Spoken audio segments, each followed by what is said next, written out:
बच्चियों को क्या है कि थोड़ा सजने संवरने का शौक ज्यादा रहता है।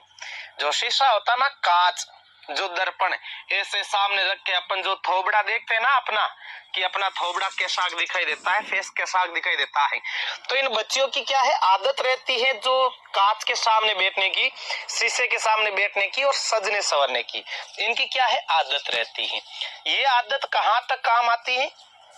जब तक ये कुंवारी है, इनकी शादी नहीं करते हैं, तब तक आपने देखो पापा के घर पे तो ये जैसा चाहिए वैसे रह सकती हैं।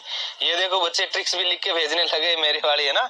तो ये क्या है कि जब तक पापा के घर पे रहती है, पापा की परी है, तो तब तक तो ये मामला चल जाता है भाई, वो कामकाज करे तो भी ठीक है, नहीं करे तो भी ठीक है, क्योंकि घर पे तो मम्मी कामकाज कर लेती है। लेकिन इनको समस्या कब आती है? जब इनकी शादी हो जाती है, जब ये ससुराल जाती है, तो ससुराल जाते ही मामला क्या है गड़बड़ा जाता है।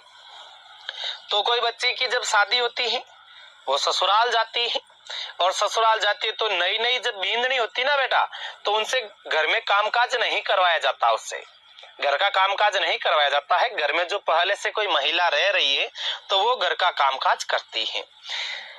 अब उसकी बच्ची की शादी हुई और उसकी आदत है कि सुबह उठे तो भी शीशे के सामने बैठ जाती है, दोपहर हो तो भी शीशे के सामने बैठ जाती है, शाम हो तो भी शीशे के सामने बैठ जाती है, और पता नहीं क्या क्या अटरम पटरम शटरम लगाते रहते हैं। कोई बच्ची बुरा मत मान जाना, नहीं तो कोई ऐसी बच्ची कोई रीस ना कर ले कि गुरुजी थे तो यहाँ की बात कहने लाग रही हो, यहाँ की बात तो कभी मानो, बाप ही माने को नहीं कही, बेटा थाने पिताजी को नहीं कही बोला, पर मैं तो कहूंगा तो उस बच्ची की क्या है कि शादी होती है और वो ससुराल जाती है, तो उस बच्ची से जो बींदनी बन के गई है, तो उसे नई नई थी, तो उससे क्या है कामकाज नहीं करवाया।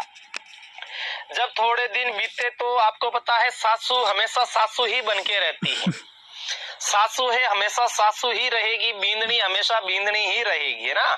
तो सासू अपना जो साम्राज्य है वो नहीं छोड़ सकती, अपने पास ही रखेगी साम्राज्य। तो बेटा है वो बाहर कहीं कामकाज करता था, काम धंधा करता था बेचारा, तो बींदनी घर पे रहती थी और माँ थी। तो बींदनी का तो वही सिस्टम की सुबह उठी, उठते ही शीशे के सामने बैठ जाती है, कांच के सामने बैठ जाती है, दोपहर हुई वापस हो तो कांच के सामने, शाम हुई वापस कांच के सामने, शीशे के सामने। ऐसे करते करते भाई साहब वो सासू हो गई बेचारी तंग कि बेटी की बाप सासू मैं हूं, हमारी सासू है, काम काज सारो को सारो मने करनो पड़े और बींदनी बैठी रहे। तो सासू भी बड़ी माइंडेड, सासू ने सोचा कि यदि मैं डायरेक्ट इस बींदनी को कुछ बोल दूंगी तो मैं खोड़ली सासू बाजूंगी, यानी भाई वो खोड़ली की श्रेणी में आएगी कि ये नगटी सासू है। तो सासू के बिचारी के घुटनों के दर्द की समस्या, और ये बोली कि अब क्या करे, बींदनी कामकाज कर नहीं रही है और हम बोल देंगे तो मामला गड़बड़ा जाएगा।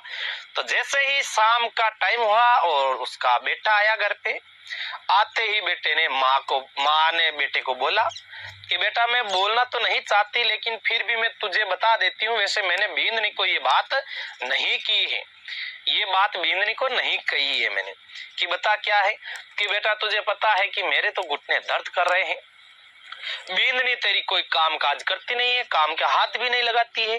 कि माँ फिर ये बींदनी करती क्या है दिन भर, कि बेटा दिन भर शीशे के सामने थोबड़ा करके बैठ जाती है, कभी कुछ लगाती है कभी कुछ भी लगाती है। तो बोली फिर इसका क्या करे, इससे लड़ाई झगड़ा करे, तो बोले नहीं लड़ाई झगड़ा मत कर, लड़ाई झगड़ा किसी बात का सॉल्यूशन नहीं है। कि तो फिर क्या करे, कि बेटा की एक कहावत है कि ना रहेगा बांस ना बजेगी बांसुरी, ऐसा कामकाज कर दे।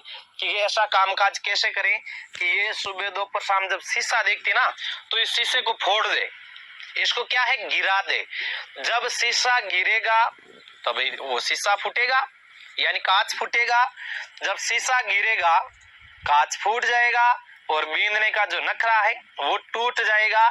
फिर बींदनी है ना ऐसे पूरी की पूरी तैयार हो गई, फिर ल तेरी तो झाड़ू पोछा रोटी कपड़ा है ना, तो सारा का सारा क्या है काम धंधा शुरू कर देगी।